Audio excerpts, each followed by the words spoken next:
This is The Boys podcast from TV Podcast Industries. We're talking about The Boys Season 2, Episode 4, Nothing Like It in the World. I know you hate kids and all, but I think that he's pretty... No, I don't hate kids. Just not a very good role model, am I?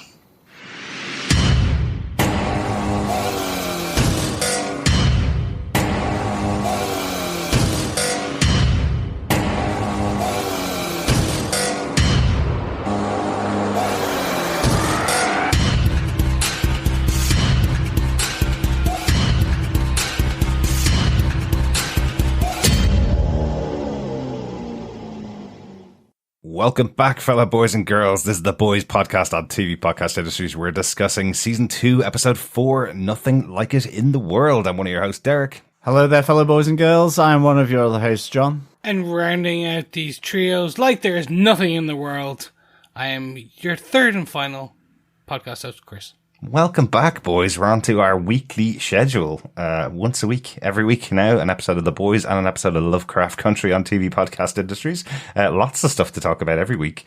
And yeah, The Boys has gone to a weekly schedule now. Have you seen the disgruntled comments from the entitled fanboys? Have you? Yeah. People on the internet are angry? Oh, no. Yeah, it's amazing. That's so new. I don't believe it. Everyone's angry at the moment. Mm-hmm. Everyone.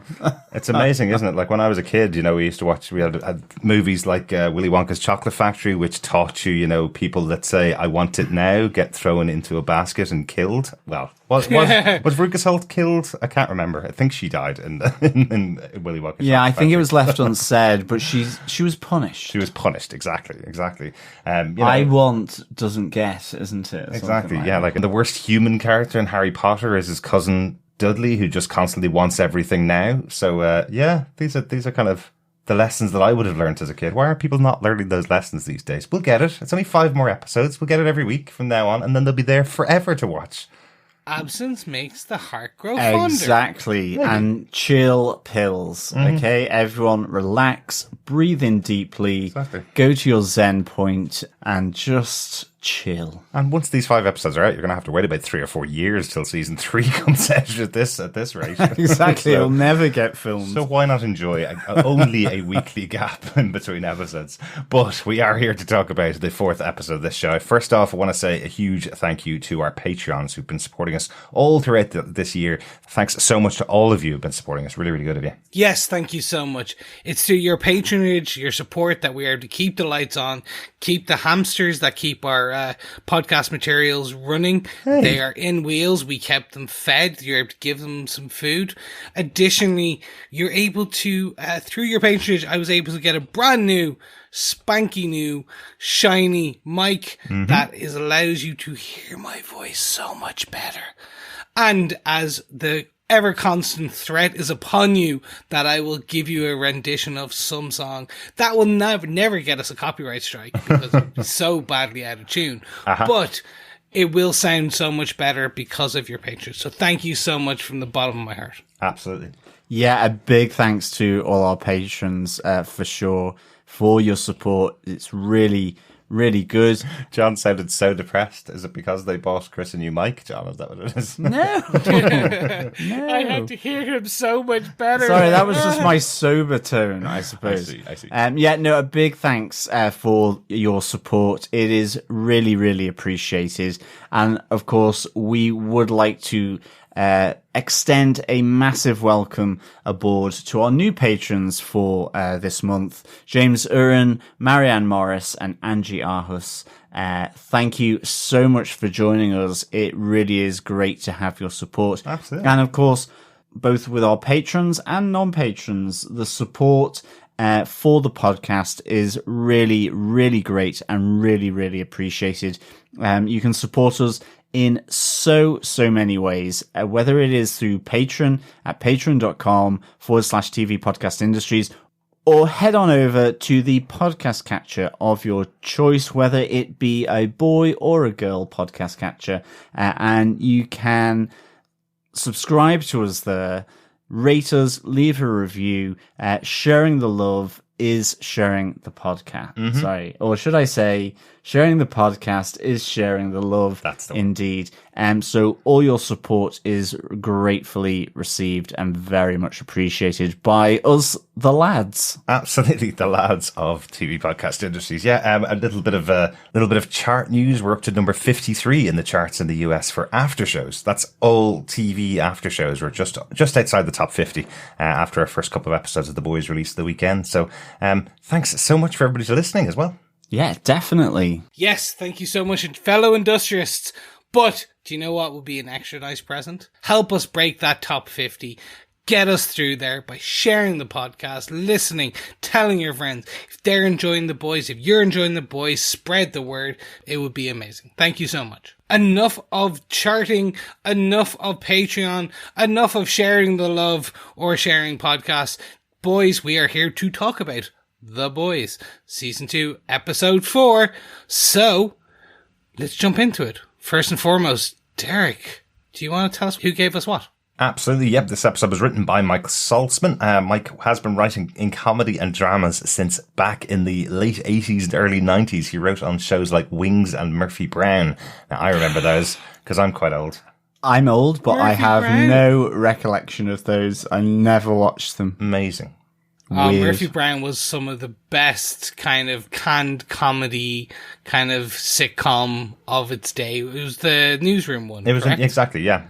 Yeah. I never saw Wings or Murphy Brown at all back in the 90s as a kid. Unfortunately, I think The Cosby Show, which I was watching, well, let's just leave that there, shall Yeah, we? that was a very different history. The afterwards. canned laughter is not playing anymore. Certainly isn't. It certainly isn't. But yes, interesting that Michael Saltzman has been writing for that long in various shows over the years and is now working on a comedy drama, I guess you'd call that with The Boys. I guess we call it a violent comedy drama. Would that be about accurate? I'd go comedic drama sounds better for an Emmy nomination. Okay. I don't think they'll do violence. The most violent blood and guts and animal decapitation in an Emmy award nominated show is... Well, they'd win it, without a doubt. Oh, yeah, they without should. any competition.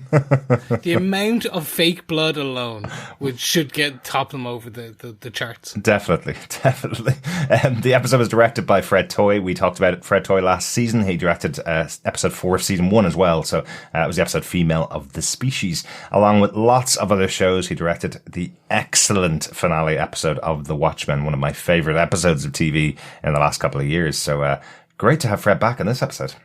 I've never heard of that show. Is there any place you could point me that would be a great way of watching it and then listening to someone almost discussing it? I really can't remember on at this audio. stage. Yeah, it's available on HBO Max in the US, the TV show, and in the UK it's available on Sky Atlantic on their on-demand service. And we podcasted every episode and did a feedback episode every single week as well. So we did 18 episodes of our podcast last year, all about The Watchmen, one of my favourite shows. It was brilliant. I need to watch it again because I have to say, it was great, but through COVID cabin fever and sort of the blurring of time and space, I do feel I need to watch it again to remember. Or maybe I'm just old. Oh, we'll definitely watch it again, Don. Don't worry. Do you want to tell us what everybody gave us with your synopsis for the episode, John? Sure. Following 2 tip-offs from Mallory, Billy Butcher tracks down Becca and tries to convince her to escape from her false life. And Mother's Milk and Hughie, accompanied by Starlight, head south to talk to a victim of the former 70s Supe Liberty. This victim indicates that Liberty is alive and well, and currently housed at Vought Tower as Stormfront. Meanwhile, Homelander's twisted and very private pastime with a doppelgangered Madeline Stillwell sets him on a path to root out the weak and dishonest from the Seven. As he looks to reimpose his authority and personality in the wake of the Compound V scandal, he is unsure of tackling a dangerous and energized Stormfront as she capitalises from her success defeating the super-terrorist. Meanwhile, Black Noir has taken an interest in the whereabouts of Billy Butcher, and The Deep has taken an interest in marriage. Yes, he has. That was an interesting old setup for that for that storyline for the episode. He still didn't get who he wanted, though. Well, yeah, I don't think you ever do if PR are involved in setting you up with your new partner. Definitely, it's really reminded me of When Harry Met Sally. There's a whole a trick in that movie where they go to couples who've been together for decades or been together for quite a long time, talking about how they met and all that kind of stuff. It just comes in after every kind of break in the movie. So that's what it felt like in here. I was expecting the big reveal of who it was that all these women had been married to as the kind of trick that they were going to do in the show. So quite a surprise that this was like, I guess, at home dating. Would that be the way it's like? It kind of really is. I was wondering what that was going to be about. Yeah. I almost thought it was going to be Liberty on the other side, because I didn't realize that Mother's Milk Hughie were heading down to go to a victim of Liberty. I thought they were going to try and find the former Supe Liberty. Mm-hmm. And so I kind of thought that this was possibly her behind camera in her new role as some kind of therapist. Yeah. So it was kind of a bit of a shock to see Carol and the Deep effectively vetting his next wife. Well, exactly, yeah. I took it a different way, and we'll jump into the points in a second, but I took it very much because of the storyline we were getting with About Love, be it through the multiple characters of the boys. I was expecting it to be some support group that a certain light imbued Supe may have joined to discuss her heartbreak, her need, blah, blah, blah. I was expecting something along those lines. That would have made sense as well. Yeah, traditionally you have these kind of episodes that are tied in with holidays every year. You know, there's kind of the Christmas episode and the New Year's episode and the Halloween episode and stuff.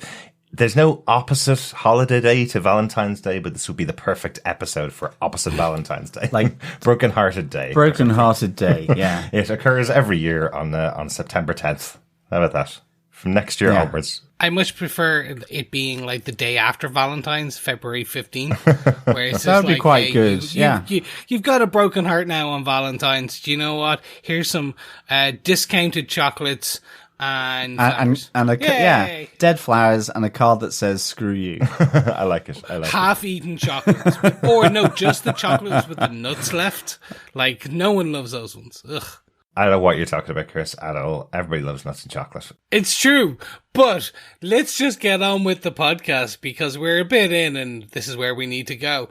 So, boys and girls, ladies and gentlemen, if you're joining us only for episode 4, well, you've got 3 other ones to listen to. Great on you.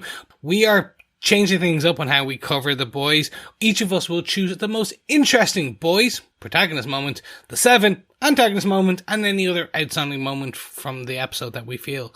So to kick things off, I will do an accent like the boys, like the French, and I will talk about the boys moment. I will go first. I will talk about breaking a pure wee Hughie's hat. Like a bad Frenchman. Do you see what happens when Chris takes over the intro to this section? He's suddenly gone into a French accent and he's talking about Hughie's storyline for the episode. Like, do you see the irony, Chris? There was another storyline of the show that you could at least have chosen.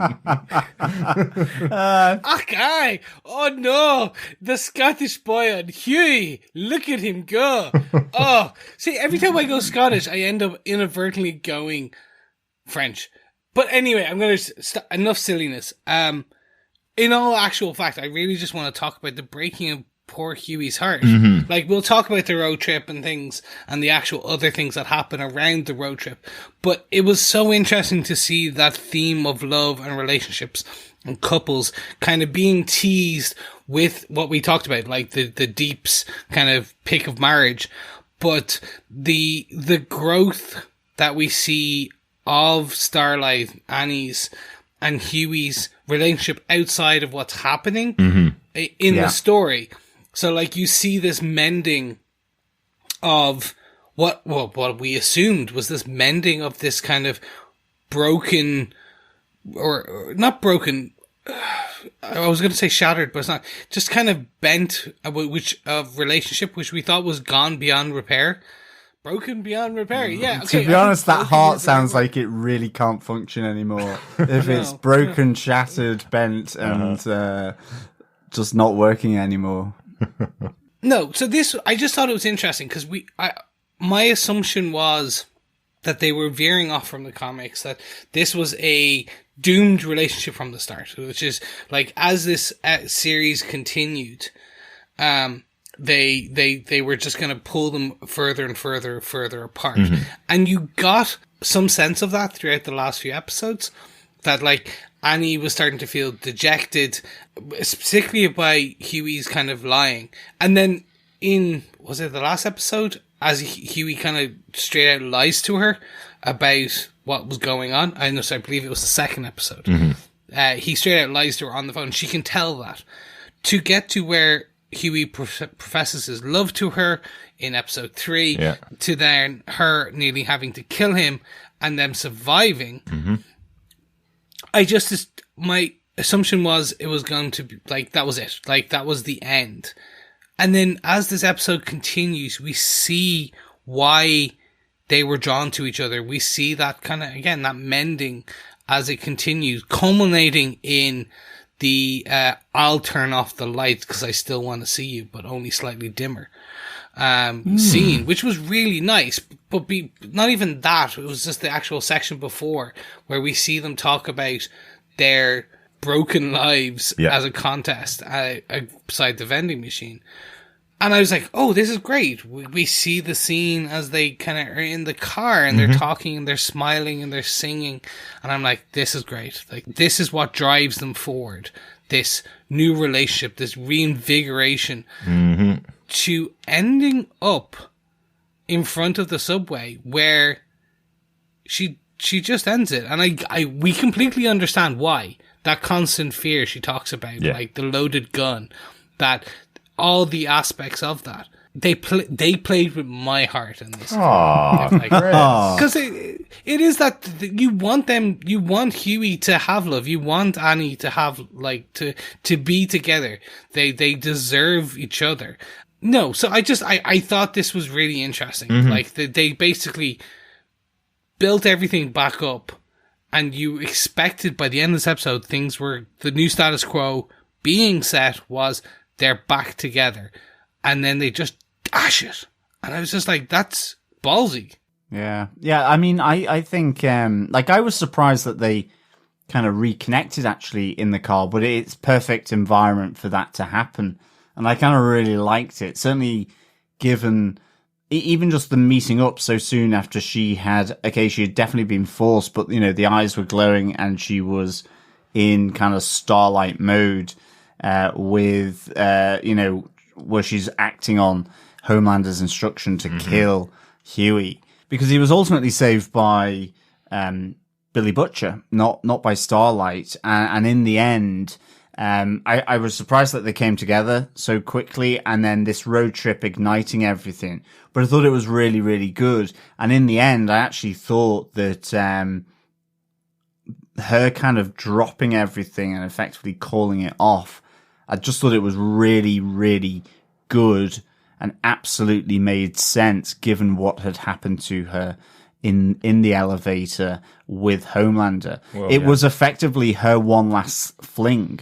And she is committing herself to Vought and being in the 7, and she doesn't want to be in that position where she has to lie or come across as being suspicious to Homelander ever again, because she knows what's going to happen.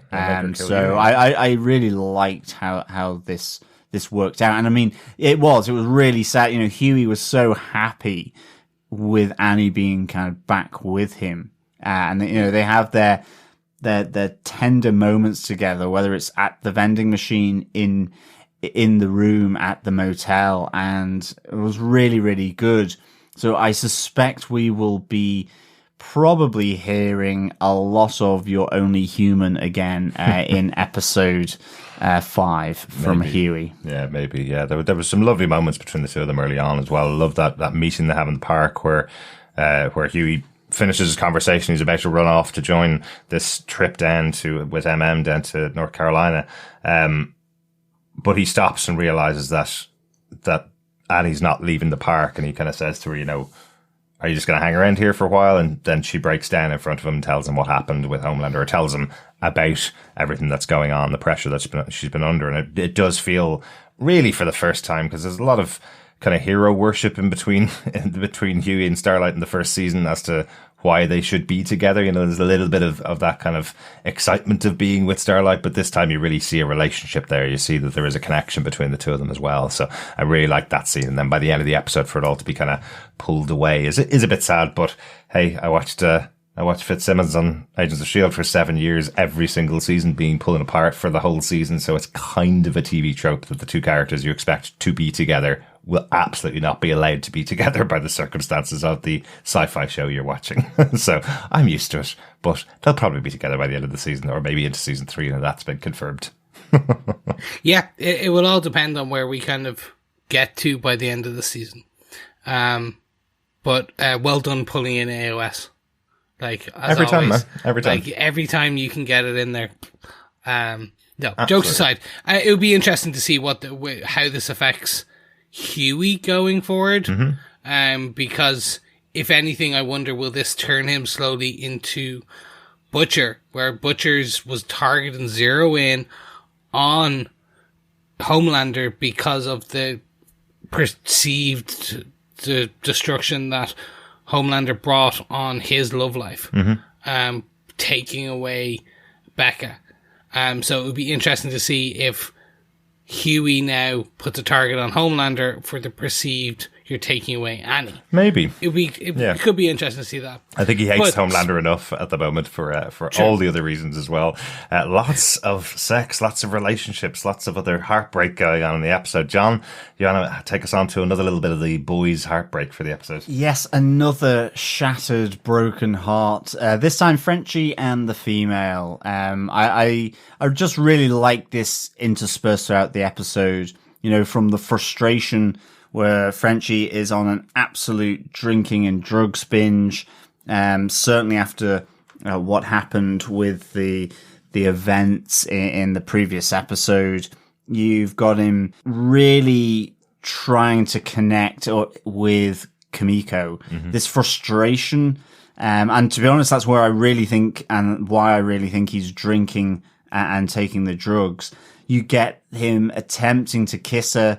If words aren't going to work, then just go in with the old kissaroony. Oh, and unfortunately, this Frenchie got rejected by Kimiko, who really, I love that scene where she is under the table. She's absolutely intent on the TV with Stormfront again, capitalizing, as I said in the synopsis, on her victory over the super terrorist.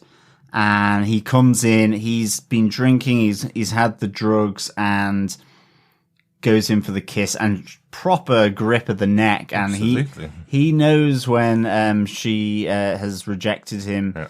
And of course, with that frustration, with that rejection, Frenchie ultimately heads back to Cherie, which we see for the first time since season 1, although I think we saw her in the background, the first speaking role. A little look at her last week, but here, a proper little reconnection between Frenchie and the former flame of his, Cherie. It seems to confirm they have this kind of open relationship thing anyway. This is kind of like, definitely. It's not the love of his life, but it's someone that he'll go to. Friends with benefits, exactly. I love that Cherie points out to Frenchie, it doesn't matter really that female's nonverbal. She'd be able to tell you if she consented to you kissing her, right? Who did you think would feel good in this situation? She's lost her brother and you kiss her to make her feel better. Is that really a thing that was for her feeling better? The whole scene with Frenchie made me wonder, had we seen him taking drugs before? And I couldn't think of any moment in the first season where we actually saw him taking drugs, or it was even intimated that he was getting high on his own supply, really. We know that he is involved in a lot of sales of arms and that kind of stuff. We know the group that he's working with are selling drugs as well, so he definitely has access to it. But this episode definitely seemed to be, as you say, John, seemed to be him using drugs to kind of cope with everything that's been going on in the last episode, everything that happened in the last episode. Yeah, and I think the great thing about the Cherie thing is that, it's ultimately, what's drawn out of that is Frenchie wants to help, but he's just going about it the wrong way. And ultimately, the great thing about it is that he goes about it the right way, right at the end, because, he's looking out for his friend, the person he has really strong feelings for, loves, in Kimiko, where he stops her from confronting Stormfront then at the rally. Mm-hmm. At the 11th hour, pulls her back and says, "This is not a fight you're going to win." Yeah. And he looks like he's gotten cleaned up. It looks like Cherie has managed to, give him a little prune, get him in the shower, get new clothes on. And so I just like this. I like this movement of the relationship between Frenchie and the female throughout this episode, really. One where Frenchie is frustrated, leading to rejection, effectively going about things really badly with Kimiko, who's just lost her brother, Kenji, and ultimately ends up looking out for her at the Stormfront rally. So it was good to kind of get a bit more of a meatier thing for Frenchie, I think, in this episode. Definitely. So there you are. Yeah, no, I'm right with you. It shows his growth by the end. Like any of our listeners know, like, I hate tropes and I like growth. And that's in all things in life. Mm-hmm. But this does show that he's knocked back by this inability to have communication, discussion, a connection with her. But towards the end, he's understanding that he can make a slight difference with her. Yeah. Interestingly enough, we do get a quick answer to a small point about Stormfront in this scene. We were kind of wondering her power set, how she flew. Was it through the electricity? So we see that she does hover and then starts using her electricity, and I was like, oh, I was wrong. Mm-hmm. I was about to correct myself. Then we do see she cuts off the electricity and then flies. Yes. Right. So we can see that they are two different power sets. So still one for me. Yeah. She's definitely, seems pretty well souped up for sure. Yeah. I think the other thing as well with the Frenchie thing is we were talking about it on the podcast about, well, is it just a friendship kind of love and affection for Kimiko, or is it more? Wondering whether it was brother and sister kind of relationship. Yeah. But it kind of gotten lost a bit, and I think this nicely puts a bit more of a concrete feel around these two characters in terms of their own relationship together. At least Frenchie's, definitely. Certainly Frenchie's, yeah. But the female is in Avenger mode at the moment. Absolutely. She's absolutely focused on Stormfront after she broke the neck of her brother. Absolutely. I really couldn't think of a worse time for Frenchie to make his move. If he's been waiting for the entirety of the first season to make his move, this couldn't have been done at a worse time, really. But again, as I say, the boys are all going down. All the relationships are going down the bad path in this episode. My protagonist moment is the same. It's also another one of the boys going down the wrong path. This is really the capper on the entirety of the first season and a half, really. Billy Butcher finally finds Becca, knows where she is now, finally tries to rekindle the relationship with her, and unfortunately, because Billy Butcher's an a-hole, as we all know, he may be the most fun character in the show to watch. He may give you all the great curses, but he's still an a-hole, and you see it here, and Becca's not willing to go back to him because of it. He gets all the tips from Mallory, as you mentioned in the synopsis, John. He gets all the details of where she is, and Mallory is trying to make up to Billy Butcher in some way for all the things she was involved in over the time that she was trying to protect the world from the Supe. She's trying to help Billy out, and even though he didn't bring back the Supe that he was supposed to bring back to get the information, she gives him the information to find his wife. He gets there, they rekindle their relationship. They also finally have sex with each other after all these years, for Billy waiting to meet her. I guess at this stage it's probably 10 years, 10 years, something like that. The kid looks about maybe 8 or 9, maybe. Yeah, I think it's around that. So it's been a long time. Billy has been on this vengeance streak, trying to kill Homelander for what he did to his wife, trying to kill all Supes in the world for what they've done and how horrific people they are. And what's put in front of him is Becca says effectively, I'll go with you as long as my son can come too. It is her son. She's been living with him for the entire time. He's an innocent child who's brought into this world and been used as a weapon effectively to try and keep Homelander in check, sort of, or maybe give something to keep her alive with. But Billy's not willing to take him because he's a Supe, just like his father. So this effectively puts an end to the relationship between Butcher and Becca. She's done now. She's out. So will we see the turn by the end of the season where Butcher realizes he's wrong and absolutely should take in her and this innocent child? Or will Ryan die by the end of the season and Billy try to go back to Becca and see, will she come with him now? Is that the kind of resolution that we want for our main character on the show? I don't know. What do you guys think of this situation between Becca and Butcher here? For me, they're very much kind of, they're giving you, as you said, the resolution for season 1. The driving force is he now knows where she is. He found her. He got to see her again. They, as you said, got to rekindle and kind of reconnect.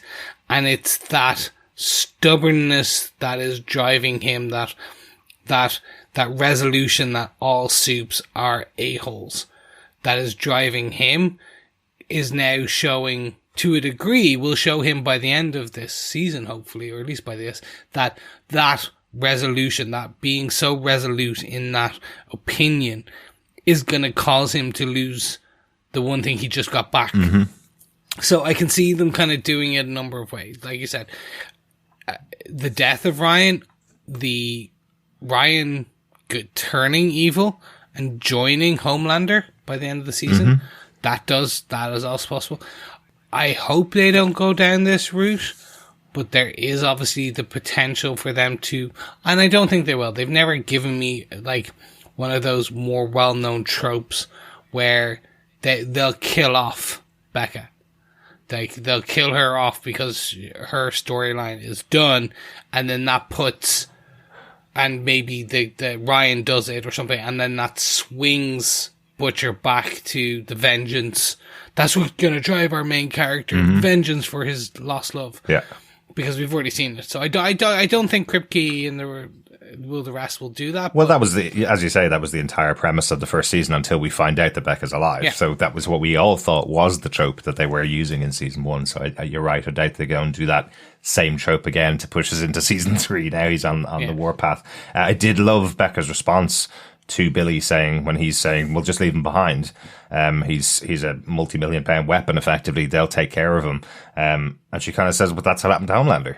He was left behind. Yep. He was left on his own with these scientists taking care of him, and look what happened to him. We will just be creating another Homelander if we leave Ryan here, you know? Really liked that element of the argument between them.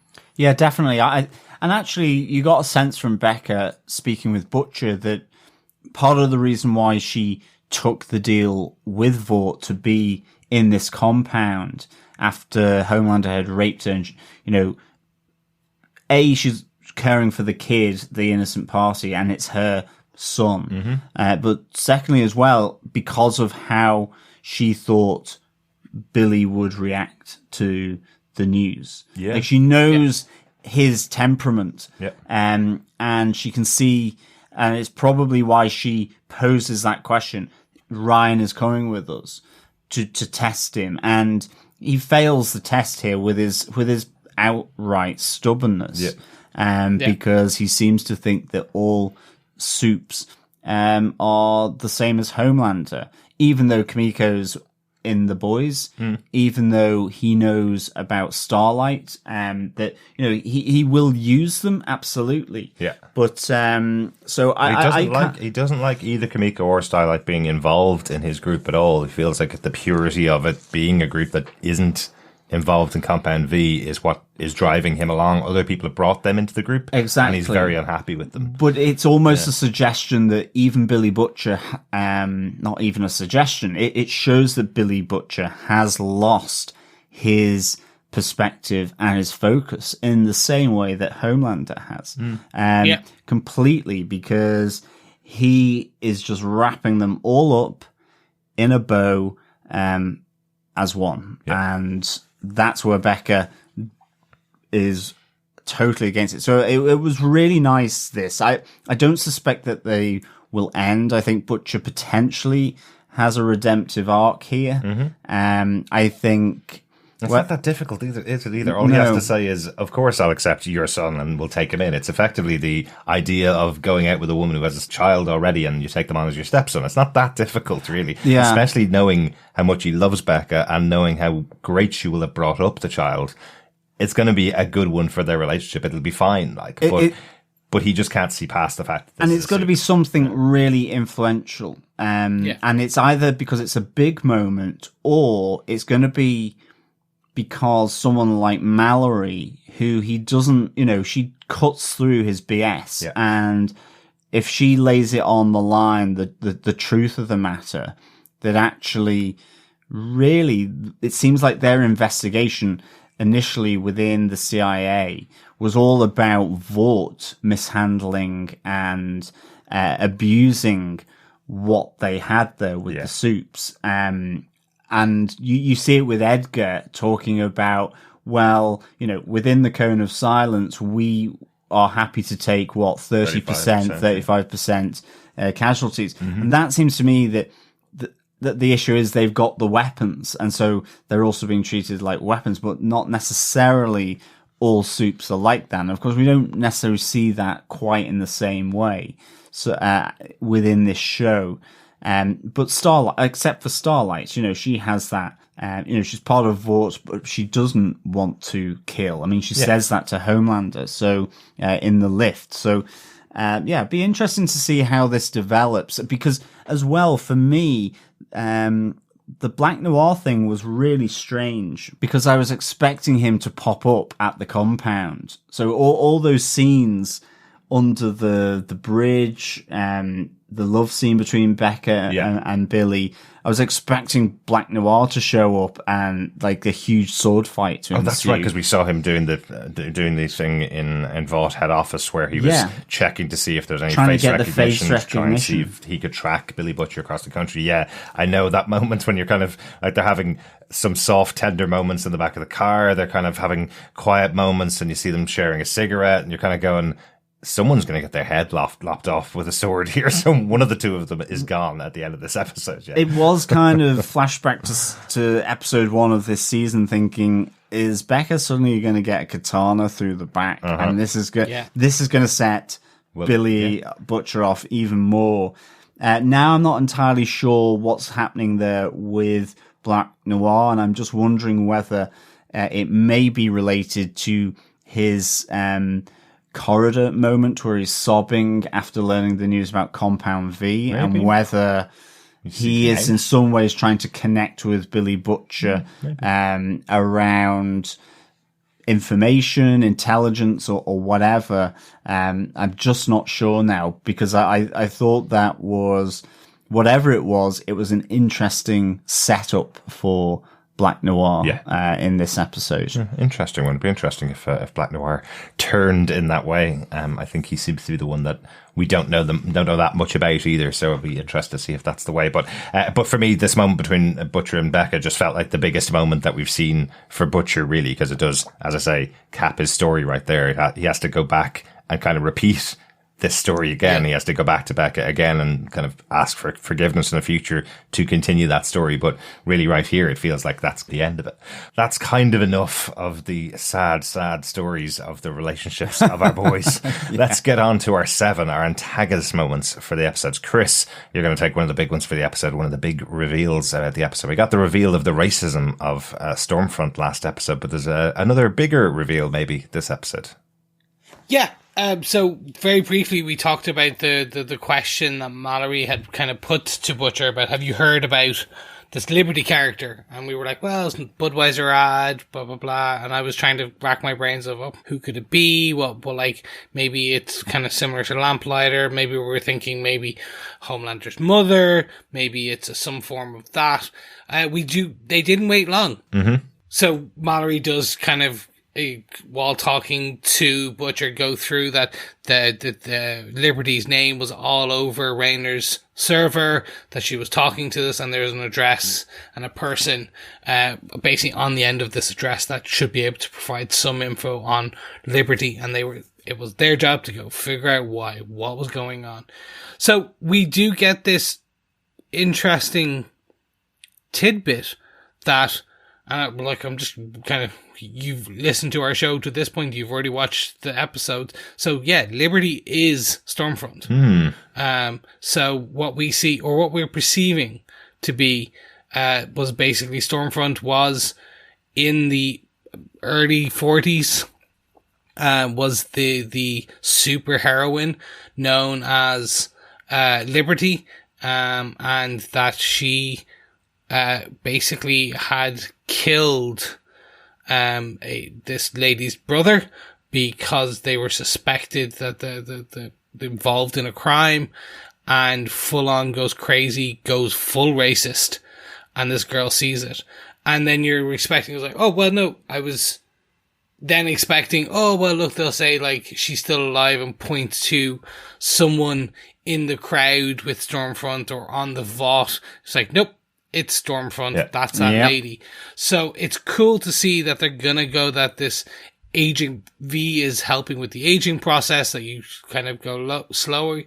We see in Stormfront's conversation with Homelander, and actually in previous conversations, that she also kind of drops tidbits that can be portrayed or assumed that there's a double entendre that she is older than she looks. Yeah, it's weird, isn't it? Because she called him Grandpa last episode, but I think that's just a joke. So she called Homelander Grandpa as if he's massively older than her, but clearly not.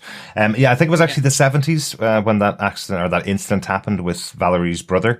Because she's herself is only in her 40s, and it was when she was a kid. So I think that's when Valerie's brother was killed by Liberty was in the 70s. I don't know whether it gives any detail as to how long she's been around before that.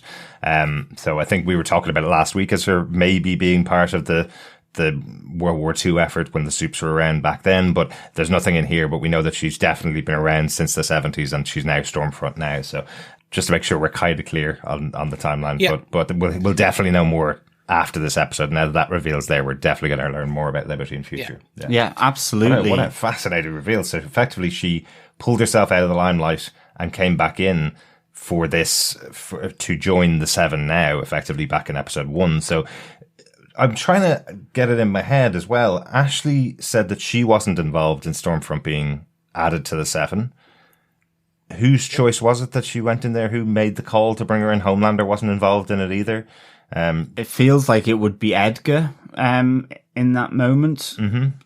I think. But we don't know. Like, is it just that she effectively put herself on social media, walked in and went, I'm in here right now, and they couldn't refuse it because the world knew that she just joined the Seven because she announced it herself? It could be. And certainly that could have been persuasive, but we have that moment where Homelander goes up to the floor that Edgar is on to say, I have final say on who joins the Seven after he's just dispatched blind spots by destroying his eardrums. It's I suspect it's Edgar, but it could be the power of her social media presence and that persuasion.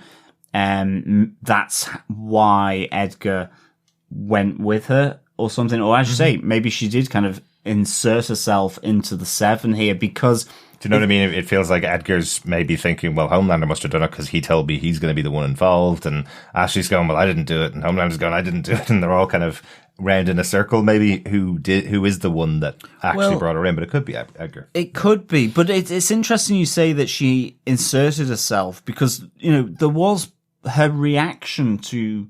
we see her in front of baying crowds here. At the start, she's telling the crowd to be your own hero. And I thought she was continuing to hog the limelight, after the death of Kenji, after that, and kind of, being PR'd to death by Vought. But then she's really kind of going... Anti-Vought. And, they're not doing anything in the tower to stop these super terrorists, super villains. They're selling you these plastic dolls, throw them in the bin. And I think it was only until, the moment between Homelander and Stormfront where she she talks about you have fans, I have soldiers.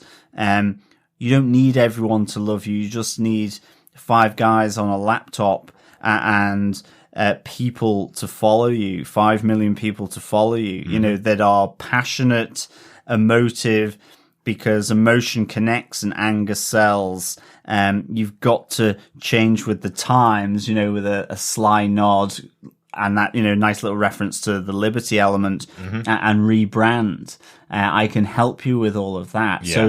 Like, this is almost like a cuckoo in the nest, I feel, a bit, or a fox in the hen coop, whatever it may be. She is being a little parasitic here because all this attention is for her own agenda, which is to spread divisiveness and anger, because that's all you need. And so, rest, her backstory is going to be fascinating, and as well with all the similar kind of antics going on from people that should know better in power, then, you know, it's fairly timely as well. Absolutely. With all of this. But I thought that thing of Stormfront to Homelander, I just thought it was really, really good and a great way of describing it from the writers of this episode. Yeah. That kind of process. Yeah. Oh yeah, like there was. This is 100% a call out. That conversation was 100% a call out to current political status around the world, in terms of the use of the internet, weaponizing it. Well, yeah, but weaponizing certain people as well. It's not just you can weaponize people to go and buy the new iPhone, or you can weaponize people to go and join your cause to take down people of color that don't agree with your opinion, which is exactly what she's doing here. Yeah.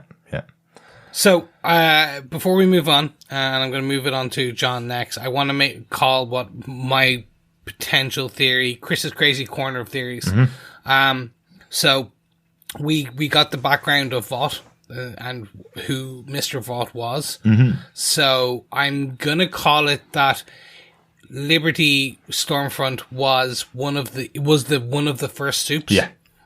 In Germany, was created by Vought, was brought with Vought to America. She aged up, became Liberty, and so her aging process slowed. So then, by the time it was the 70s, she was a full-blown superhero. Now, she is a Nazi. We'll find out she's fully white supremacist, is a Nazi. Vought is no longer in charge, but she is still quite interconnected into Vought Industries. So she got herself pretty much through Edgar onto the Seven, and it is essentially that she is going to promote and become that crazy right-wing, kind of not anti-Vought. She's just everyone that is not white soup. You must bow before us. Yeah, and that's where they'll go. It's an interesting dynamic, isn't it? Because you saying that, Chris, it's kind of like me thinking now, okay, yeah, maybe she has sort of deep ties back to, you know, the Vought family or something like that. And yet, I can't wait to see her relationship with Edgar, as well. And the fact then that Edgar has got the picture hanging in his office of Vought, where we got the backstory. It seems like he would have been appointed to that position. I'm like, as I say, the backstory of Stormfront and her connections, relationships, as to how she came back into Vought Industries and into the Seven. It will be fascinating. Yeah, absolutely. Or else she's the one in control of the whole lot. She's the one that Edgar does report to, which is the other possible outcome for me. Yeah, really good theories, guys. Really good theories.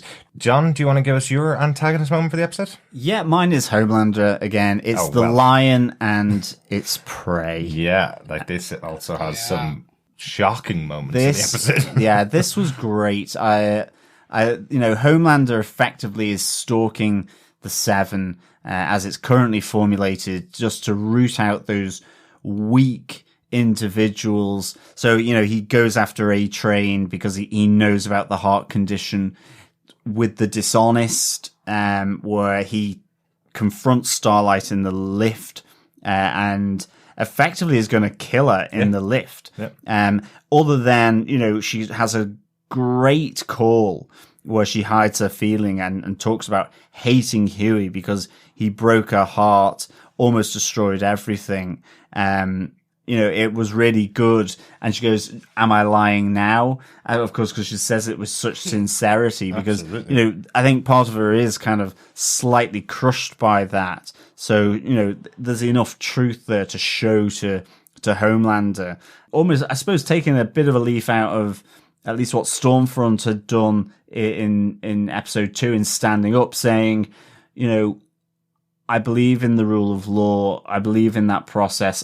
I want to take him to the police, not just murder him. Yeah. Just because I do that doesn't mean I'm going against you. You know, so she does a great way to hide it and ultimately survive death at the hands of Homelander. Absolutely. And speaking in terms of dishonesty, then with Queen Maeve, where because he's had that sense from the phone call that Queen Maeve had with Elena, in the last episode, he effectively outs her on TV, that she's a lesbian with a girlfriend, effectively so that all her personal business is on show, and he can bring her back in. You know, he the dishonesty from Queen Maeve is a personal one, because certainly in season 1, you know, you see that they're very close, and Queen Maeve is technically, she's complicit in a lot of what Homelander has done really badly, like the airplane being sort of blown out of the sky with all the passengers. Absolutely. And as we saw, you know, that whole conversation between herself and Elena, where she's saying, you know, the things that I've been made watch him do, and the things that he's made me be complicit in. Like, she's certainly questioning herself, but this is, a brutal moment where he outs her on television. You know, this it's idea. Really not good. When he goes through them all, you know, he's just so matter of fact about it. And it's almost like, where did he lose his PR training almost? Because he's there on TV kind of going, well, you know, we have loads of races in there. We've got A-Train, he's a black guy, and we've got Black Noir, he doesn't really identify with any race, so we've got all those covered too. It's like this really, it's like Homelander has started to lose it. Yes. You know, even on television, he's not able to keep himself in control, you know, and then definitely. It's like, you want a gay one? We've got a gay one. She's gay. It's like, she's a lesbian. She's got a partner. It's like, oh, just stop, Homelander. Definitely. Know? Like, he is just, you know, with Queen Maeve, it is about being sick of the lies that on a personal level, because she's afraid that he will go and kill Elena. So what did you think about that moment with Maeve? She says to Homelander, what have you done with Elena? Where have you taken her? And he says, she's safe, she's fine. I was trying to work out, does that mean he has or has not taken Elena? It sounded almost like he was saying, I know about it, and your worst fears are coming true here. I've taken her.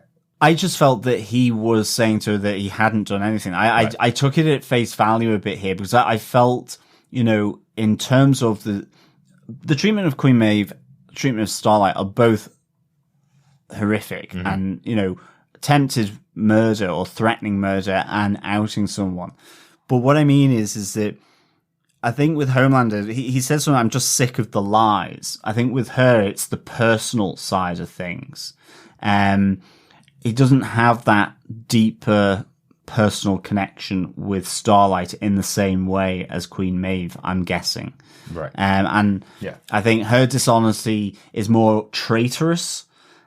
This one is maybe just doesn't push it into that bracket. So I didn't really kind of get the sense that he had taken her and killed her, but you never know. No, I don't think he's killed her. I think it was just a question from her, is where have you taken her almost? The conversation felt as if Maeve was going, you've outed me on TV. That's really bad.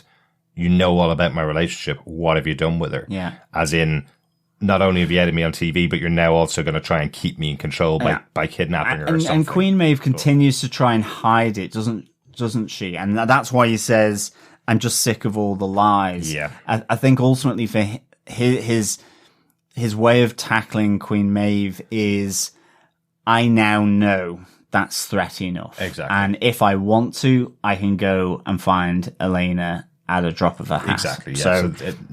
There's no worry, even if he hasn't kidnapped her, he can still go and do something today. Exactly. Kind of thing. Yeah. And I think then the final one is just the threat that is presented by Stormfront after last episode. Mm-hmm. You know, you see Homelander absolutely agitated by Stormfront in terms of what completely. she's done.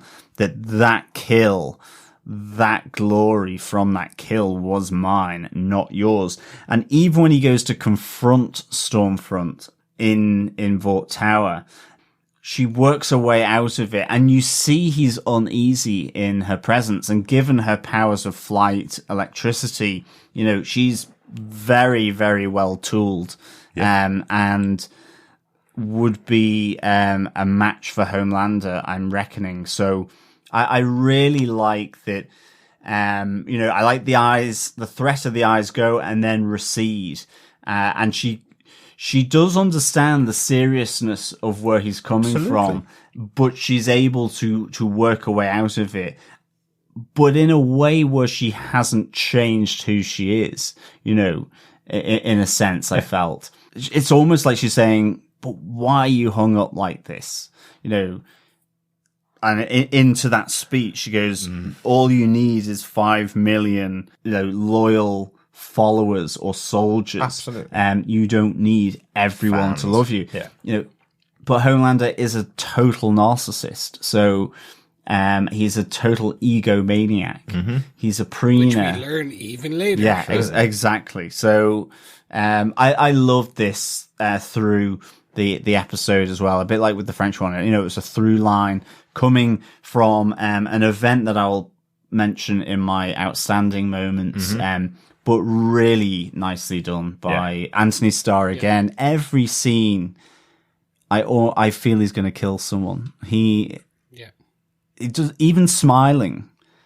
There's a menace there, which is, I don't know how he's able to convey this imminent threat all of the time. But if he was in a horror movie, I would probably have a shattered heart by the end of that horror movie, because I'd be constantly hiding behind the cushion wondering what's he going to do next. Yeah, absolutely. Like, he's excellent. I think he is phenomenal in this part as Homelander. Yeah, I'm circling back to that couch scene with Maeve and Homelander, and I just want to give a massive hat tip to the writer's room, or whether it was specifically Michael who actually wrote this scene, but the pure fact, which kind of just pulling out the, we're not racist, I have a black friend kind of thing. Like, it's literally, it was that level, and it was that on the nose and calling out how stupid that sounds. Yes, exactly. It was just, but not in a, I don't know, I was going to say not in a comical way. It was comical, but not in a overtly kind of stupid way. It was still a good scene presented by great actors. It was just shining the light on such a stupid comment. Yeah, it's exactly the kind of stupid thing someone would say who is racist and who doesn't think about anybody else around them at all. This is the moment when Homelander is going, well, I don't understand why anybody tells us that we're racist. Look at everything that everybody else has done. Not like he's actually done anything within his powers at all to change the situation at all. So, absolutely. For me, I'm just going to quickly talk about the Deeps moment in this episode, because as we mentioned earlier on, and just after we said the synopsis, really went through the synopsis, I loved the lineup of everything that's going on. I loved these non-love stories, really, from the ladies who are being presented to him as potential mates. We have the lady who's going, literally just as she gets to her wedding, her future husband tells her that it doesn't really matter how much they spend on the wedding because they're not having kids anyway, and that's it. She cancels the wedding, gets rid of everything because she wanted kids with this guy, and that was, final minute decision. That's it. She's out. Seems a little bit extreme, or it seems like one of those things you may know before you get to your wedding day. Then we have the one I feel most sorry for, I'll be completely honest, the lady who had the boyfriend with the Ed Sheeran obsession, who made the two of them get Ed Sheeran tattoos on their arms and then broke up with her 2 weeks later. So she's now stuck with an Ed Sheeran tattoo that she absolutely hates, which I really like.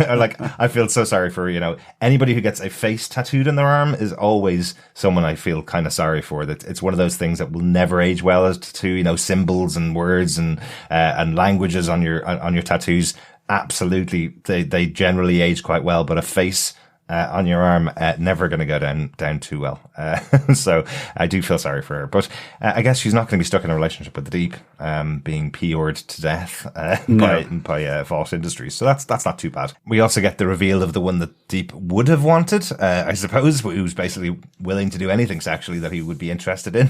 And of course, Deep's like, yeah, okay, yeah, that's my wife.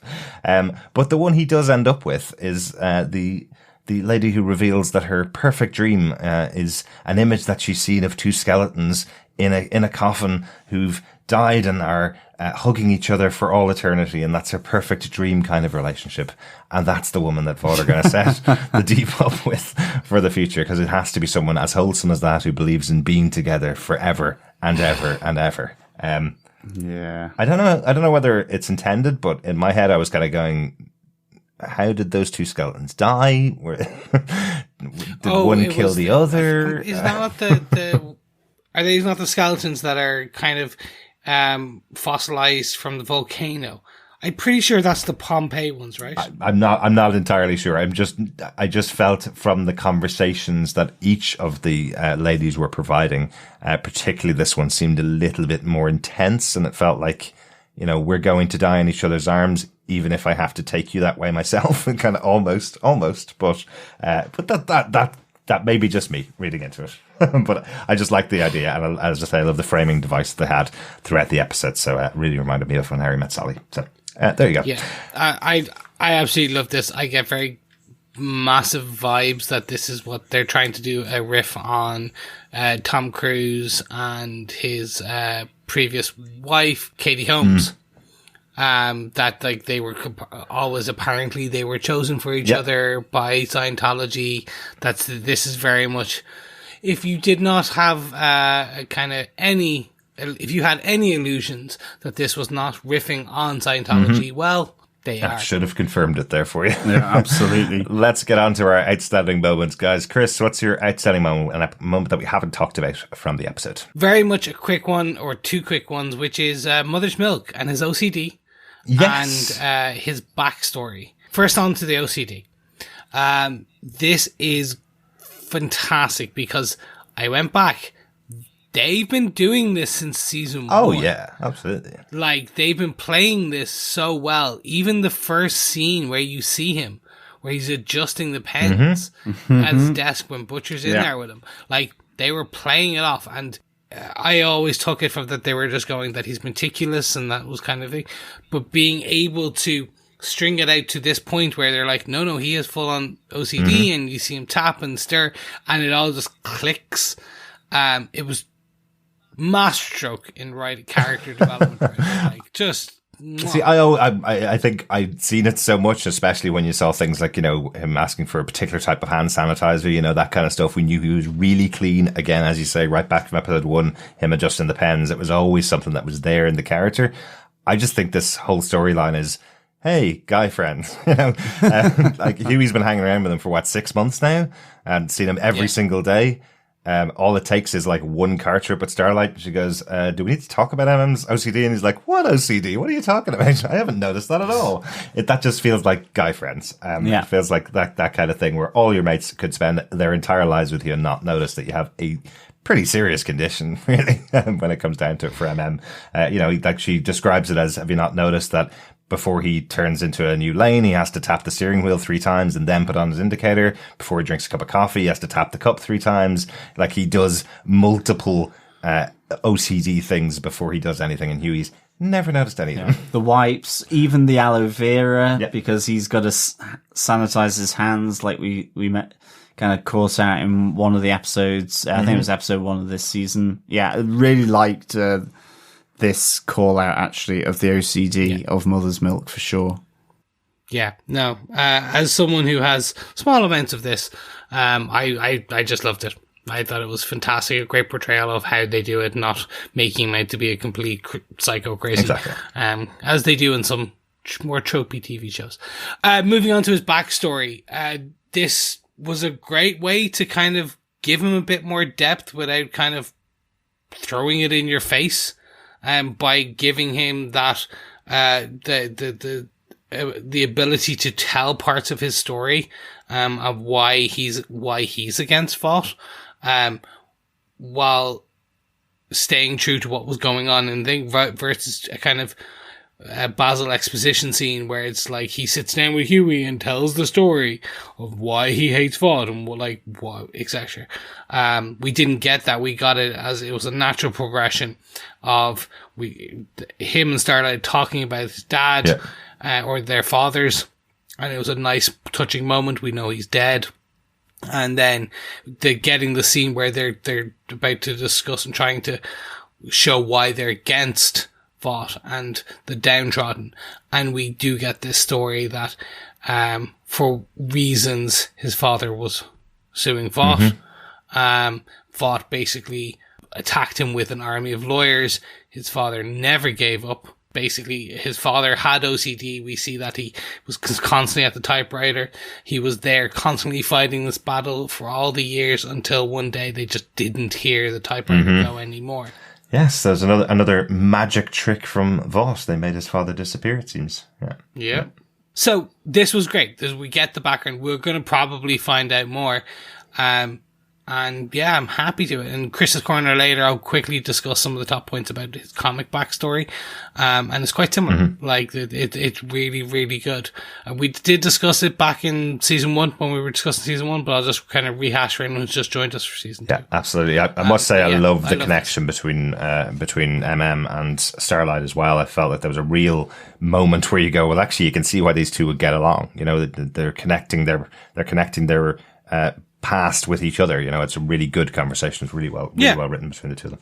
It felt true. Exactly. Like, it didn't feel forced. It didn't feel like, we need to quickly get backstory. Here you go. Yeah. Like, it was just a very fluid conversation. Yeah, and also feels if we are eventually ever going to get Starlight as a true member of the boys in the future, you can now see there's a way in here. She's had a relationship with Hughie. If that ever happens again, that's fine. But he really trusts her anyway. Looks like he would really trust Starlight now after having this conversation and connecting properly with her. So all she needs to do is convince Frenchie, the female, and Butcher to try and let her into Absolutely. the group. Butcher? Maybe not Butcher. Maybe Butcher might have to leave the group before she joins.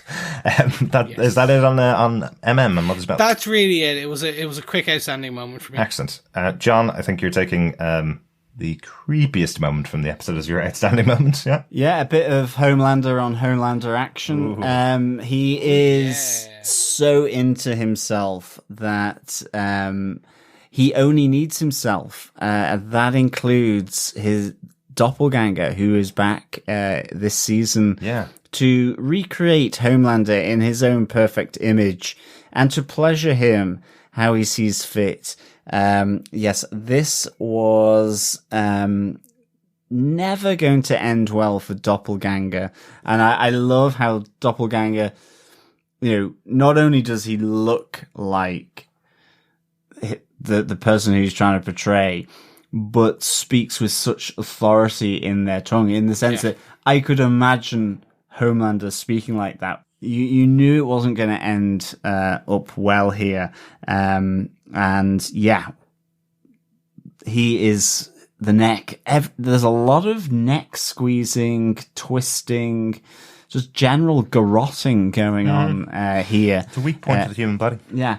And it was just interesting because this safe space that Homelander had created seems out in the woods, log cabin, far away from everywhere. I presume Doppelganger is that's his retirement plan, that he was going to just be there, be kind of, in quotes, looked after, or he's being held hostage. I think might be hostage, yeah. And we see right at the start Homelander with Madeline Stillwell. Yeah. Here, I actually thought it was a dream sequence, and I then thought the pressure could have been getting to him. I thought that was the way they were going to play it in this episode. That Homelander's been under so much stress and strain that he's suddenly seeing Madeline Stillwell in the room. The reveal that it was Doppelganger was so good. It was so good. Am I right in saying that we only saw him in one episode last season when Madeline Stillwell used him to bribe a senator or something like that? She had him be a really attractive woman, take him up to the room, translate back into Doppelganger and have the photographs to bribe this guy. I think that was the only time we saw him, maybe one more time. But I like bringing back the minor character who only appeared twice in the first season for this massive moment in here, this massive reveal of Madeline Stillwell and why she could possibly be back. You know, it was really cool. Yeah, I mean, it seems like this house is almost like Homelander's retreat, library of the mind, because Fortress of Solitude. Fortress of Solitude. Okay, exactly. Oh wow, I didn't get that reference. It is, but it's a creepy Fortress of Solitude where people like Madeline Stillwell suddenly turn into an overweight doppelganger. I love that where he just gets up and says, "Change the F back." But you know, this is where he's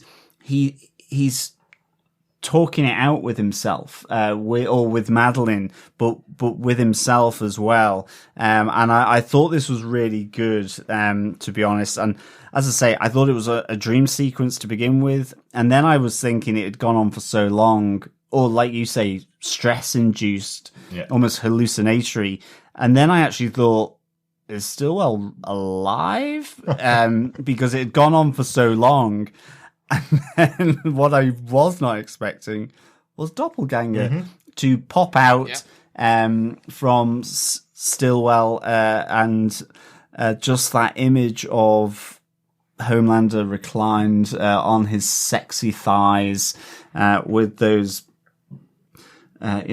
orbs sort of resting down close to his face, which he enjoyed from Stillwell. And then may not be enjoying as much from Doppelganger. Not anymore. Well, he's lost that ability now, unless there's a few other Doppelganger superheroes around that he can exploit. But again, over the course of this episode, the Homelander where he turns into himself, it is that moment of realization. He's gone through the seven to try and get rid of them. And he faces himself and realizes it is only him that he needs.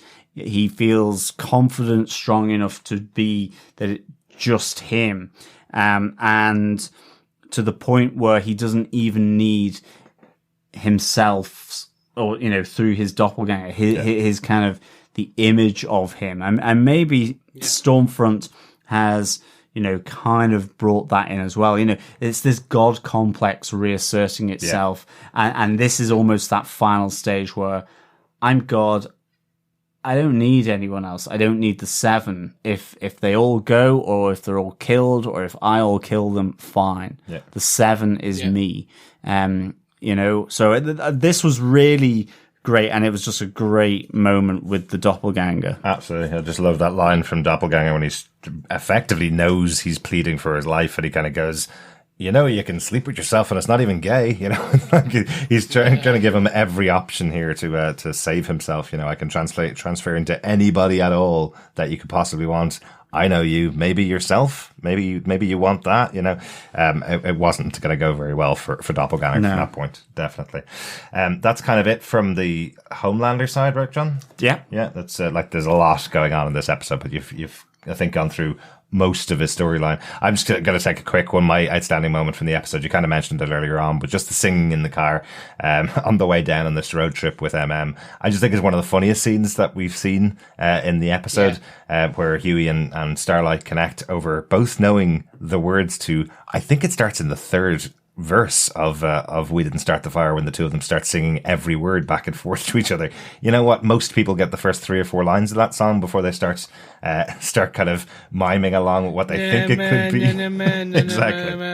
Do their kind of something fire. Yeah. Somewhere like that. So if you find another human being on the planet that can sing along to every word of that kind of song with you, you know you found the right person. But I just thought it was great. I love the reaction from MM in the front of the car, kind of going, "This is not a road trip. We are on a mission here. We're not here to just see your little date together." You know, shuts off the radio, and that's kind of the end of the conversation. But I really liked it. I thought there was a really nice connection between them.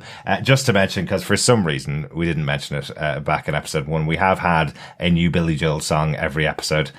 We did mention this is in reference to Hughie's assertion that he doesn't really like any challenging music. He just kind of likes, your standard James Taylor and Billy Joel kind of songs. This is what he's into.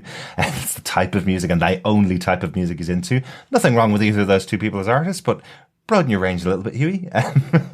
Yeah. So you kind of get the feeling that part of the reason why he's listening to You're Only Human on his phone every day is because there's so much French rap going on in the hideout that they're in, which really wouldn't be something that Hughie would be into. But back in episode 1, we heard Pressure by Billy Joel. In episode 2, we heard, as I said, Only Human. In episode 2 and 3, it was played at both times. And there was a little touch of Piano Man as well, one of Billy Joel's most famous songs, at the start of episode 3 as well. So in episode 4, it's We Didn't Start the Fire. So we will apparently hear more throughout the rest of the season. So what are you expecting for episode 5 then? See, I'm wondering now, maybe with Hughie's broken heart, maybe he'll turn to somebody else. So that might have been the last Billy Joel song we'll hear, but we may hear more for the rest of the season. Some other big tunes.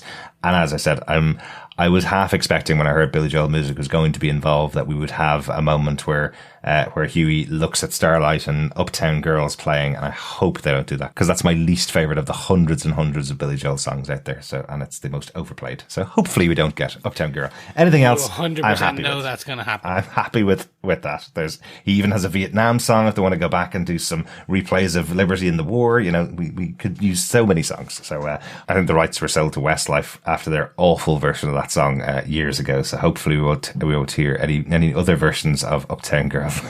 Anyway, quick call out just on that, as we hadn't called it out before. Any notes for the episode before we got on to Chris's Corner? Very quick one. We wrongly assumed that in episode 2, when we heard about Kimiko's village being destroyed when her brother tells the story, that it was Homelander who did it. But according to Mon Cherie, in this episode, it was Lamplighter. Right, yeah. She said Lamplighter burning down the village. So again, another name check for Lamplighter, who we know is coming in season 3, played by Sean Astin. So it'll be interesting to see now how deeper they go in this. That's like kind of why is that why Lamplighter's no longer there? Maybe Homelander killed Lamplighter because Lamplighter tried to save them. We're learning more and more about this village being destroyed. Right. I had not heard that casting at all. I had not heard we're going to get Lamplighter at all. That's mad.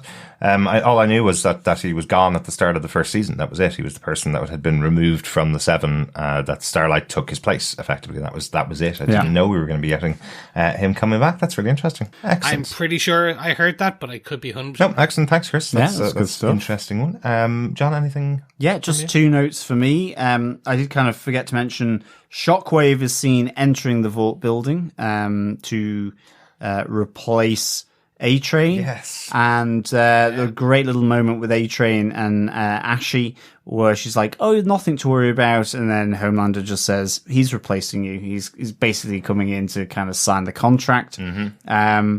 So we see Shockwave. That was his A-Train's kind of nemesis in season 1, because why he kept taking a lot of the Compound V to make sure he was kept beating Shockwave. Yeah, because he had the embarrassing title of second fastest man in the world. Yes. Shockwave. So now he's the fastest man in the world because obviously A-Train has the heart problems. So and my only other note is on our long drive down south to Raleigh in North Carolina, we do see Homelander mural on the side of a barn where his cape is the Confederate flag and not the stars and stripes. I did notice that. Yeah, Yes. that was quite an interesting touch, wasn't it? That was fairly interesting. It would be remiss of me after living in Carolina for 2 years and my family all still live in Carolina not to correct you and tell you it's Raleigh, John. Not like the bicycle that we have over here. Okay, not Raleigh. Raleigh. Yeah. So, Spelt the same, but...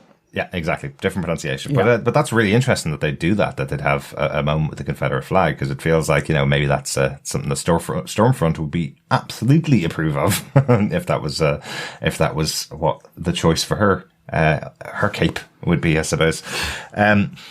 Just quickly, I absolutely should have called out that line with Homelander firing HN, because I love it ends with "We'll still be friends. I'll like you forever," etc.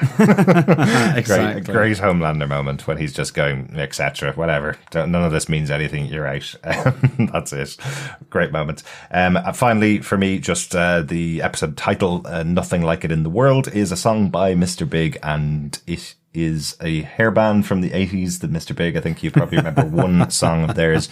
It's awful. Once again, exactly the type of music that would fit within Hughie's collection. I'm really glad I can't remember that tune for terrible, sure. Terrible. But Chris, your corner awaits, sir. It is, boys and girls, gather round and welcome to the Comic Book Corner, or also affectionately known as Chris's Corner, where we deep dive into some of the background, the history of the comic books and how it relates to this. I want to jump into Mother's Milk just based on the absolute kind of drop of knowledge that we learn about Mother's Milk in this. Back in episode 3 of season 1, we did a quick Chris's Corner on this. So I'm going to, just in case you don't remember, I'm just going to kind of rehash some of that.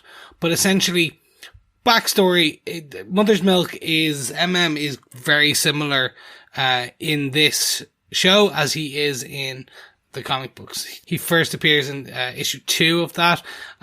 While they don't directly call out the OCD in the comic books, he's kind of always described as this patient, methodical man. And that came from his father, who basically kind of drilled into him to check every possible angle and every means of attack. And they make kind of light of this kind of methodical nature, because he always gets annoyed when people don't use drink coasters under their glasses, and it kind of becomes this big thing. I recognize that trait. Oh yeah, no, never seen that one before.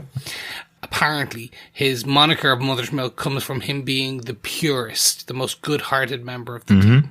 And basically he did work with Mallory and the boys back in the day on this.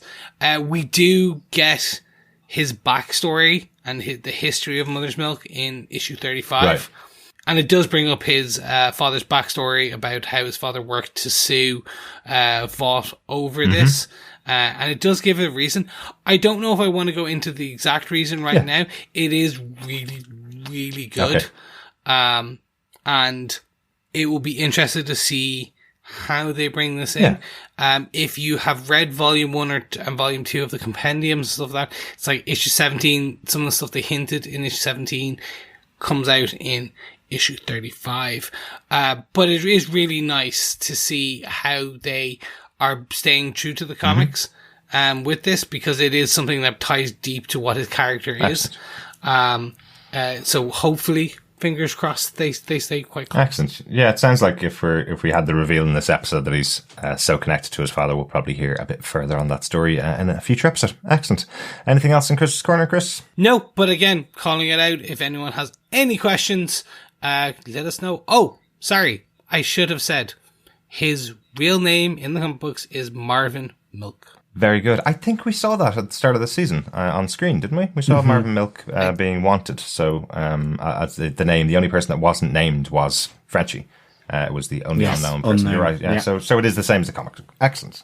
Yes. Good stuff. I think overall we seem to have enjoyed the episode. John, do you have a rating for this episode? I do. Again, another episode I really, really enjoyed. I'm going to give it 5 doppelgangers out of 5. I liked all the through lines on this, from the the love gained and loved lost, with Hughie and with Starlight, Frenchie and the female. Although he does he claws back their friendship anyway after the mistimed kiss. At least keeps her alive, yeah. And keeps her alive as well to fight another day. And of course, with Billy Butcher and Becca as well, Homelander and all his team, there's a lot of love lost gone on there. And I like how he goes round all of them. And yes, the little mystery around Stormfront, I think it's going to be epic, her backstory. Yeah. I really hope I'm not building it up in my mind, but it just sounds fascinating how she got where she is. And I can't wait to then see her ripped down by the female, hopefully. But I think there may be a few other people that want to join in on that fight, at least Homelander at the moment. But Definitely. Who knows? Maybe he's taking a chapter out of her book. So I really, really enjoyed this episode. Thought it was properly top-notch. And so, yeah, 5 doppelgangers out of 5. Excellent. Yeah, halfway through the season. Excellent episode overall. Chris, anything else to add? Not really. As you said, halfway through the season, this has just gone strength to strength to strength. I'm just dying to get into episode 5 to really see how they're going to pull this all together. Excellent. Just 1 week to wait for that one. Next episode out next week. John, it's time to go to the pub and give us your boys' pub quiz question for the week. Yeah, welcome back to the pub quiz, fellow boys and girls and fellow pub quizzers. This is episode 4, and this is question 4. What are the 3 worst candy bars in the history of candy, according to Hughie? Yes. Send in your answers to feedback at tvpodcastindustries.com.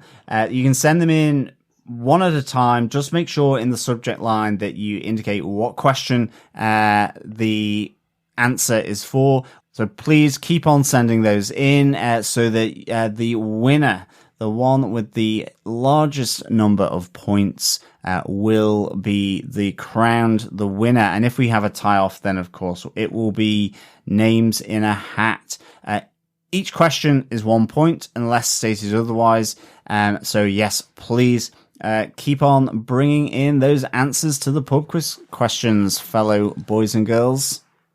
And we did promise, and I'm going to have to apologize once again to our wonderful boys and girls. We did promise that we would have an idea of what the goodies would be for our boys season 2 pub quiz competition. We do not have them yet. That is purely because we completely overloaded ourselves with podcasts over the last week and didn't get a chance to look them up. We will have them for episode 5 going into the other half of the season. We will have our goodies available for the boys pub quiz. Thanks so much for everybody that's entered the pub quiz. It's really good fun to have to see your answers so far. Yeah, absolutely. Thanks for entering. And I can assure you it will not be the 3 worst candy bars ever that are in the prize. Excellent. Yeah, don't do that. Nobody likes setting terrible candy bars to them. Yeah. We have got some feedback in for episode 3 that we haven't discussed as of yet. Thanks so much for everybody who's been sending in their feedback to us. Email us to feedback@tvpodcastindustries.com with any thoughts you have on the series as a whole, or any episodes that you've watched, or the podcast itself. We'd love to hear from you if you have any thoughts about the podcast. First up, we got an email in from Jimmy Urin, who says, I am so excited to have this show back with a fun season opener. I just can't believe it has been a year since the last series, and given how much has changed since, it is almost comforting to be back with the boys again. That said, I have to say that the way this show makes you laugh out loud while watching decapitations, exploding heads, or voluntarily severed limbs does make me worry that lockdown might have done something more to me. The first podcast was excellent, and I especially liked Darick's catch with the Lebowski reference, and I'm impressed you managed to find a soundbite to open with without having to censor the language. That's becoming an eternal struggle, Jimmy. Thanks so much. Jimmy says, just a few other thoughts that you might not have had time to include. The translucent funeral was a great opener, and I agree on the awful brilliance of the song. thought we hardly knew you. It seems we can't see through you. as a quote from the lines there. I also noticed in the live broadcast that the new subtitles updated just before Starlight spoke, presumably deliberate to show how scripted their grief was, and a very nice touch for the episode. Very good. Jessica Hetch, who plays Carol, was also Susan in Friends, married to a character named Carol, as well as in Breaking Bad with the ever-amazing Giancarlo Esposito, who has that fantastic, confident menace that should make him a perfect foil for Homelander this season. Oh, that's really interesting. Also, what is the Fresca drink is about? Is it some kind of drug, or is it just product placement? It makes me think of Slurm from Futurama. Nice catch. Yeah, lots of Fresca over and over again in the Deep's place. Jimmy continues, not quite enough of Butcher to make it a perfect season opener for me, but he did get to have a great intro, and I guess was held back for a reason, so we should get plenty of opportunity for the rest of the season as well to find out what went on after the last finale. Anyway, enough for now. On to the next episode. Go on, Jimbo. You might as well fill up on the boys as we have them. Thanks so much for your feedback. Yes, thank you so much, Jimbo. Appreciate it as always. Over on Facebook, Angie Aris had this to say: wickedly good fun in that first episode. I finally watched it last night. The bit where Homelander drinks some of Madeline's breast milk out of the freezer was super creepy. I like seeing more of Giancarlo Esposito as Miss Edgar. He's such an ominous presence. Look like they might have expanded the role for this season. Yep, Giancarlo Esposito just... I'm not a Breaking Bad guy. I know he was huge in that. I know him for a few other roles.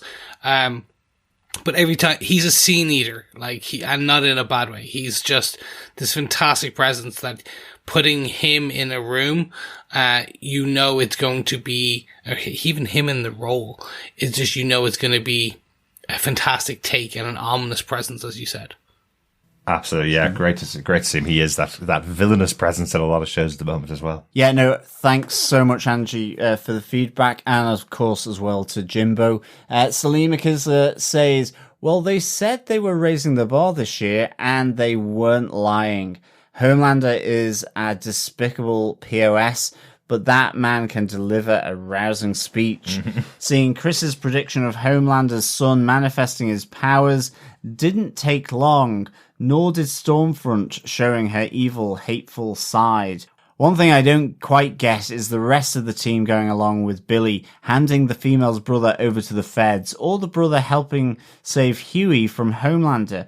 Did they have a last-minute plan to somehow get Becca and Mother's Milk's family without actually handing him over? Yes, obviously I am officially off of Team Stormfront, though I do find her and the dynamic she brings to the show very interesting. During the virtual panel a couple of months ago, Aya Cash said she was worse than Homelander, so I'm really interested in where they go with her. Maybe she will go full-on Nazi. She doesn't seem to mind working for Edgar, but she could just be going along to get along.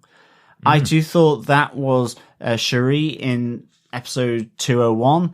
IMDb confirms this. I wonder where they'll go with her. I always felt bad for her in season 1. She blew up her apartment for Frenchie, only to be seemingly cast aside at the drop of a hat. Yeah, thanks, Salim, for that. I think Stormfront has certainly gotten a lot worse.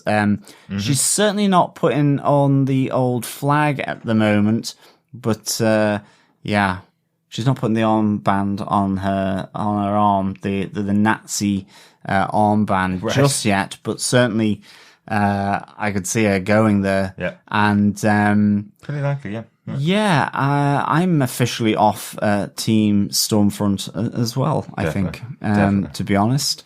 I think, she's not a nice lady. And she probably is worse than Homelander. We've kind of had a quick chat about that last episode, didn't we? Wondering whether she's worse because of her particular proclivity for the people that she murders, being definitely worse than Homelander's. And a question from Salim as well. There is that moment when Billy is calling Mallory to tell her that he has the assassin or the terrorist on board the ship, and Frenchie overhears it. I think it sounds like, or it seems like, Billy's told the rest of them that he's just going to get protective custody in there for for her brother. It doesn't seem like there's anything bad's going to happen to her, but Billy then kind of turns and says, if the female Kimiko steps in the way, he'll take her out. And then Frenchie has an issue with what's going on. But it seems like everybody's gone along with it because Billy has arranged for something okay to happen to Kenji. But it turns out that that's not what actually was going to happen. I think it's something like that. So I think that's how he's convinced them all to be on his side and allow for Kenji to be turned over. Yeah, essentially he's lying to the team. And that was the problem that we saw in season 1. He keeps the deals he makes with Mallory, with Raynor, with everyone to be fit his own benefit while telling them something. Exactly. Finally, Jamie Alexander says, "Welp, Stormfront's evil. Hughie sure does spend a lot of time covered in blood and goo. Poor Hughie." That's like a beautiful haiku, really, about poor Hughie's experience. Yeah, it really is. Yeah. It is poor Hughie. Yeah. I highly recommend going over to Jack Quaid's Twitter profile and following him there. He has some amazing photos of the makeup he had to go through for playing wee Hughie, especially when he was covered in blood. We also got some amazing scenes where behind the scenes photos of where they were inside poor Beth. Absolutely, yeah. Some awful experiences, I'm sure, for all the actors on this show. As we said, he was very happy that everybody else is getting covered. Well, in he blood did, like didn't he? Yeah, that was pretty good because he was the main blood splattered victim in the last season. Throughout season 1, yeah. Absolutely. Excellent. Thanks so much to everybody for your feedback. Please keep sending it in to feedback@tvpodcastindustries.com. We'll be back next week with our chat about The Boys season 2, episode 5. We gotta go now. That's the name of the episode, but we also got to go now. Thanks so much for joining us. Bye. Yes, thank you so much. We got to go now. He's telling us we got to go. Yeah, fellow boys and girls, we got to go. But remember, keep watching, keep listening, and of course, after this episode, keep on loving. Aww. And we'll be back next week. Bye. Bye.